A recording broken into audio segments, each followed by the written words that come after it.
Guys, this is a lesson of us. This is an episode of a lesson for us. Ito ang lesson natin sa mga nangyayari sa ating bansa. Ano ang mararamdaman natin? Maraming gulo nangyayari sa Senado. Maraming gulo ang nangyayari sa ating bansa. Sa kinakaharapan nating mga krisis. Ano ang dapat natin gawin? Dating gawin ay magtulungan at magkaisa. Okay? Kasi kailangan natin magtulungan para bumangon tayo sa kahirapan na ating naranasan. Tayo lang naman ang magtutulungan, diba? Tayo lang din aahaon sa kahirapan. Sarili lang din natin. Kaya isipin natin yung salitang pagtutulungan at pagkakaisa na kailangan natin tulungan yung kapwa, yung tayo mga mayayaman, tulungan natin yung mahihirap na tao kasi hindi tayo mapupunta sa ganitong posisyon kung hindi natin mararanasan yung mahirap na buhay. Kailangan dadaan ka syempre muna sa sobrang hirap na buhay bago mo maranasan yung masiglang pamumuhay na yayaman ka. Diba? Maraming dumadaan na gano'n. Maraming blessing yung dumadaan na gano'n. Isipin natin yan. At isipin natin sa sarili natin ang salitang buhay. Okay? Hindi natin alam yung naranasan natin sa sarili natin. Isipin natin yung salitang pagkakaisa, pagtutulayan, bayanihan, as one.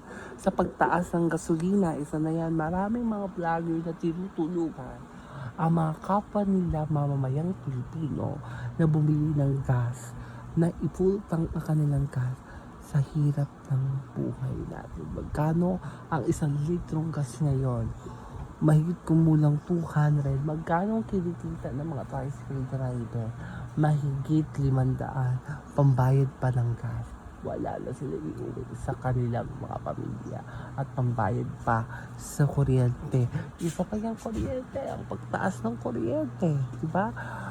Ang Meralco ay nagtaas ng kuryente na minimum wage lang naman nila ay nasa 215. Ngayon mahigit 3.5 ang tinaas. Mahigit 3.5 ang kanilang kuryente. Bakit? Hindi naman daw sila gumagamit ng electric fan.